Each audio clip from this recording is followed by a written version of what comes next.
Hi, today I have a message called Love Extends to and From, starting with we open it up to clean it out. So, when we have a not good feeling, we can react to it or respond to it. So, when I react to a not good feeling, I attempt to reinforce the idea of the separate self and its defenses. And I can see and feel where this is very active in my experience. So today I get opportunities around that. Just pausing to take it in. So I can react and try to build up my defensiveness.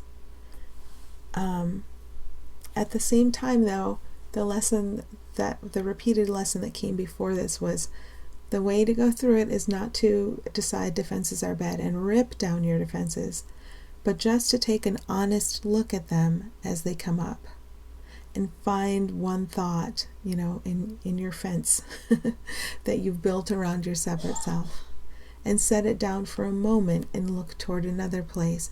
And that doesn't mean you try to make the thought go away, or you don't try to make anything disappear. It's more like by looking toward truth, our fences become transparent and then they disappear. So this is what we have the opportunity today. When I'm not reacting, I can respond.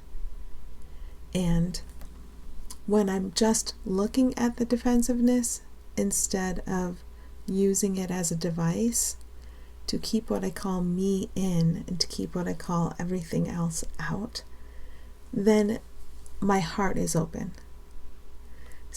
Or my mind is open. Probably mind is better. But if the idea of being hard-hearted and having a protective shell comes up too. But let's say when I respond, my mind is open because I've gone into the mind to look at the architecture. There's this whole layer of false thought that is the ego that protects the idea of your separate self and my separate self in either alliance against something else or in opposition to each other. And then there's our true being, which is just joined, full stop. No beginning, no end, just joined forever in peace, in the love of God.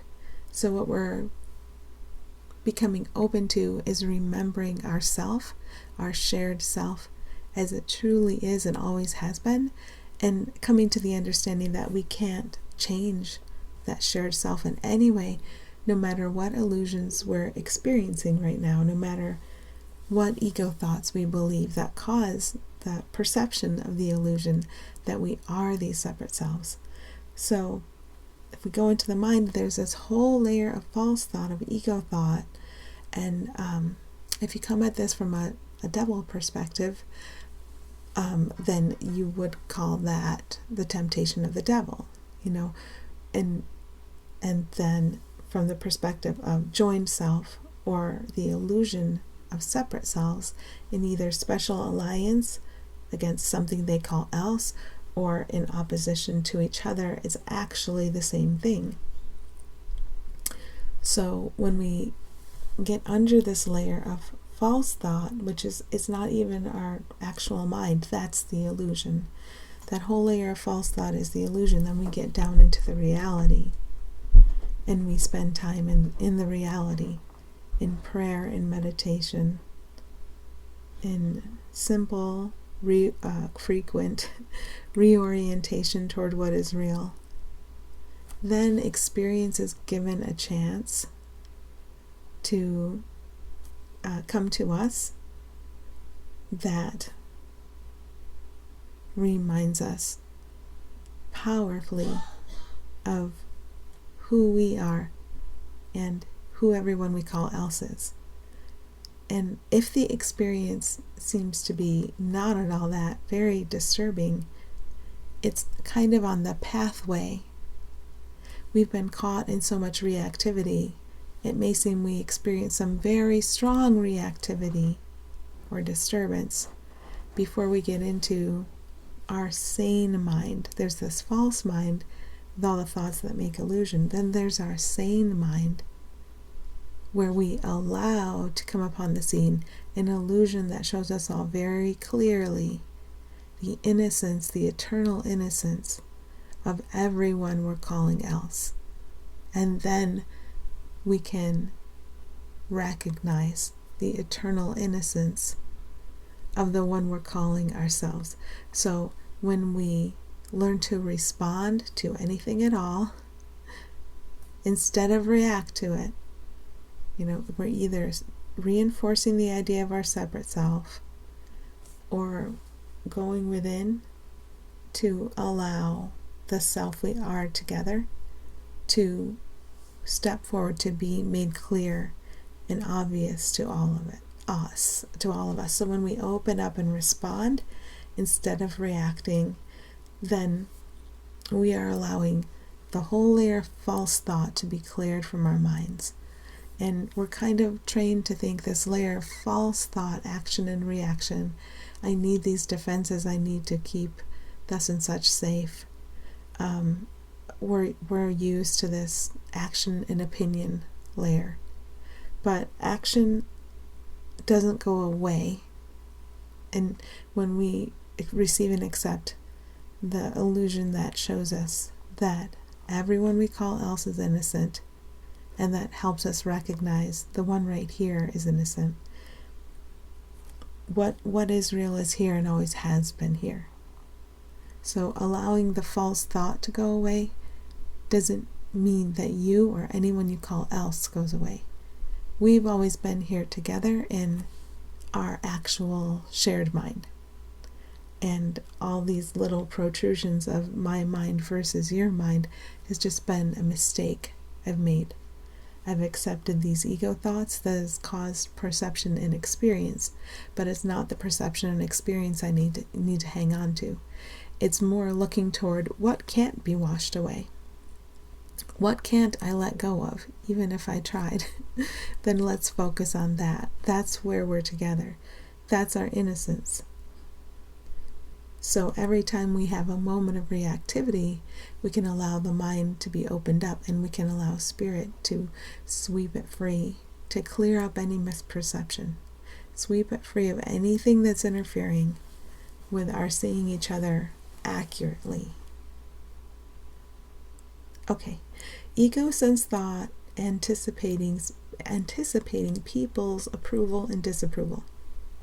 So my divine siblings are not people. When I'm thinking of them as people, I might also be thinking of their potential approval or disapproval.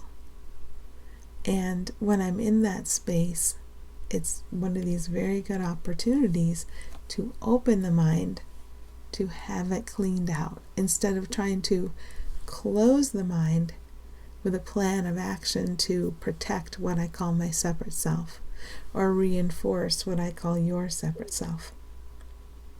So when these thoughts come about wanting or needing people to approve, or anticipating with negativity someone's disapproval, or maybe even laughing over a person being in a state of disapproval, when we're approving especially of one and not seeing that we're joined with the one we're calling the other, or disapproving especially of one and not seeing that we're fully joined with them forever in innocence, then we're confused. And furthermore, if I think it's important to have or not have approval or disapproval of people, I'm just asking for thoughts from ego. Thoughts from spirit would just show us we're together, we're innocent, we're loved, we're beautiful, we're joyful in our being. And then that causes us to allow a reflection to come to us that sees the ones we're calling other joyful, beautiful, innocent, happy. And then that causes our own experience of joy, beauty, innocence, happiness. So allowing the mind to open up and be cleansed of what we never needed, leaving only what has always been here and can't leave in our shared mind, that serves us all. Okay, there's a difference between how something looks when you project fear on it and how something looks when love extends to and from it. So there's this bug and in my Facebook feed I can see that some people have posted pictures of this bug, and the idea of this bug is that it shouldn't be here, but it is here, and it's called invasive. So I've noticed that fear comes up in me when I see a picture of this bug. So let me be the guinea pig here.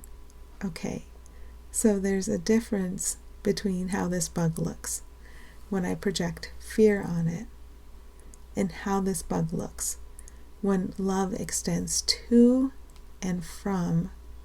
And when I see the from, it's like from behind the image I see, through the image I see, to me, to everyone.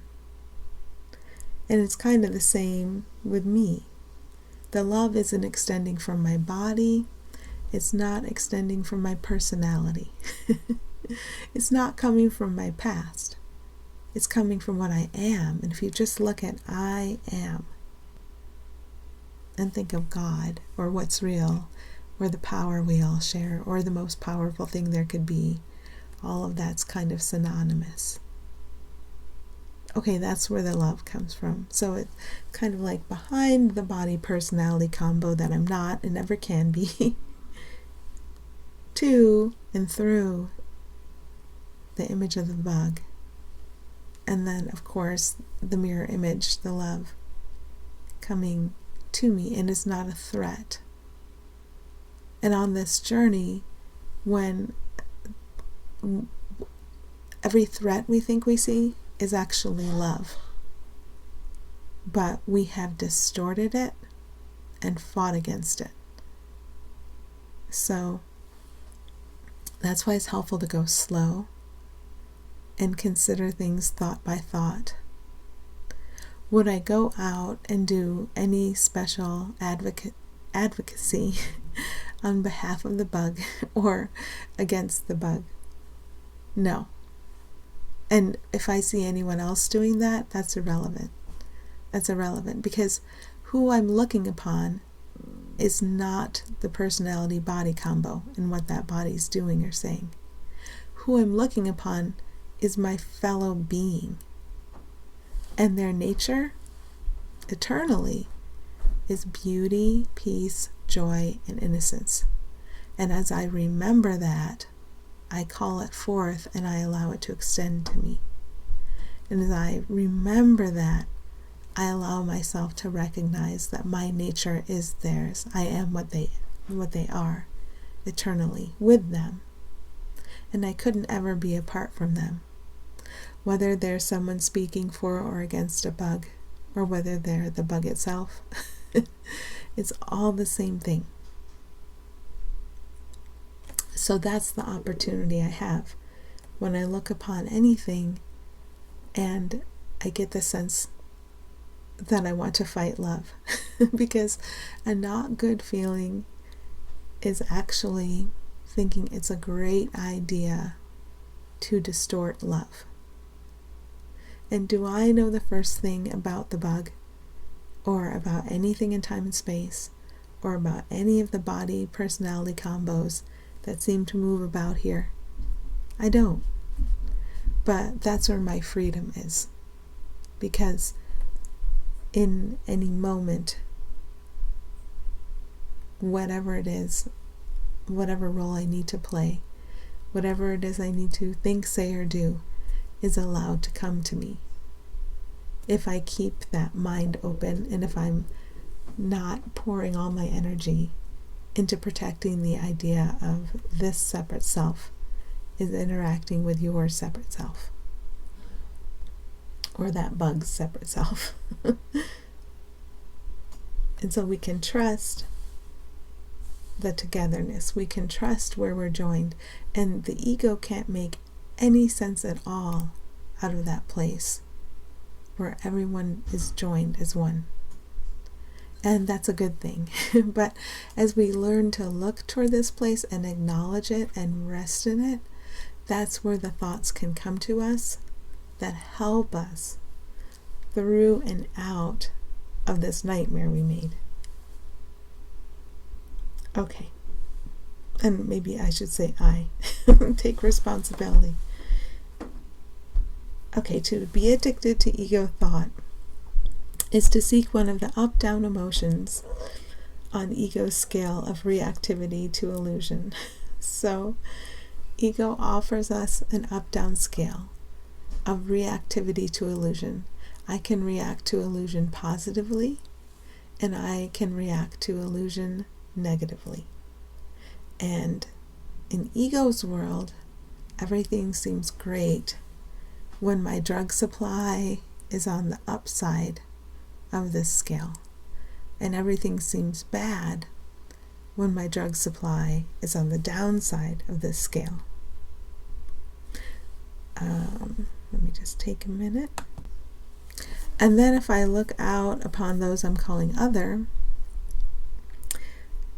I might find myself in judgment about their experience and whether they're on the upside or the downside of ego's drug. But the thing about ego's drug, reactivity to illusion, is that it's all the same thing. Whether I'm especially happy about an illusion or especially sad about an illusion, it's exactly the same thing. It's just me reacting to illusions that I prefer to see instead of what we are together. I prefer to see a show about being separate and being oppositional to each other and being compared to each other. But somehow this show gets used on our behalf to lead us through and out of all the confusion that made the show we're watching. And I can't do that as a separate ego. There's not a hope or a prayer of my doing that by myself. I have to allow the helpful show to come online that carries us through and out of what I made. All of us, without any exceptions. So there's this way over there, there's ego's up-down scale of emotion, and we're thinking, I'm happy, like as a separate one, right? I'm happy when ego's drug looks like the top of the scale, and we're thinking, I'm sad or disturbed when it feels like our emotion is at the bottom of the scale. But the whole scale is the same thing. And then way over here, far distant, because ego and spirit will never meet, what I am not and what I am, never the twain shall meet. That's the only separation there is. Because spirit is and ego isn't. One is and one isn't. Okay, over here in what I am with you, it's joy eternally. It's innocence eternally. It's peace eternally. The only real state of being is eternal. And the states of experience that seem to fluctuate, now I'm happy, now I'm sad, I'm up, I'm down, I'm this, I'm that. And we could think that's a fun ride sometimes, the reactivity. And it's not like we judge ourselves for reactivity, we see it as an opportunity. We understand this reactivity up and down is a sickening ride, and that we would much rather have the stability and the joy of what all of us are together. So that's what a day is for.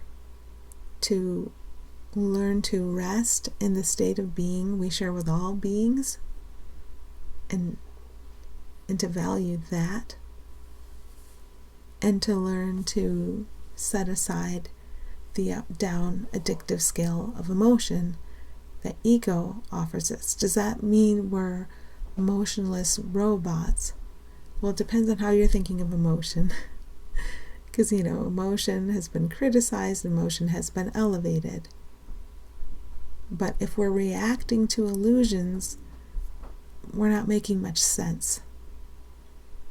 If we're settled into the stability we share and allowing ourselves to be inspired by that stability and fully willing to see everyone we call other, inspired by that love, that truth, that grace, in every new moment,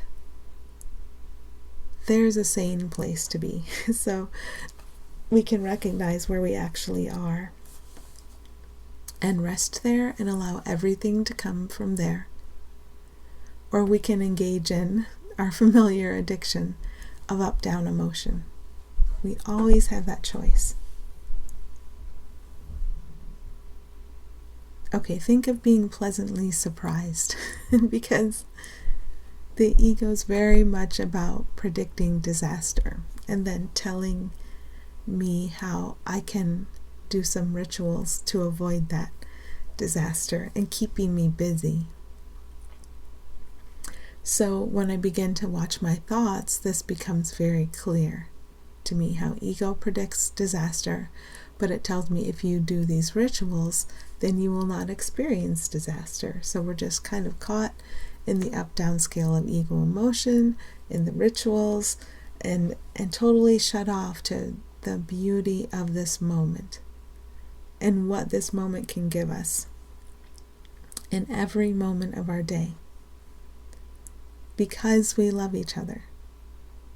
So we're practicing this. We're practicing resting in what we are together and allowing that to be the inspiration for how we see everyone and everything we call else, and allowing that to be the inspiration for what we think, do, and say ourselves. And then as this unfolds, where we expected before, this is going to be a problem, this is not a good situation, we find it's no problem at all. So as we practice, we can get pleasantly surprised, like, I thought that might be a real problem, and it wasn't any problem at all. And that gives us trust and faith to keep looking toward, where am I still attached to ego's addictive up-down scale of reactivity? I won't even call it emotion. I think reactivity is the best word to give it.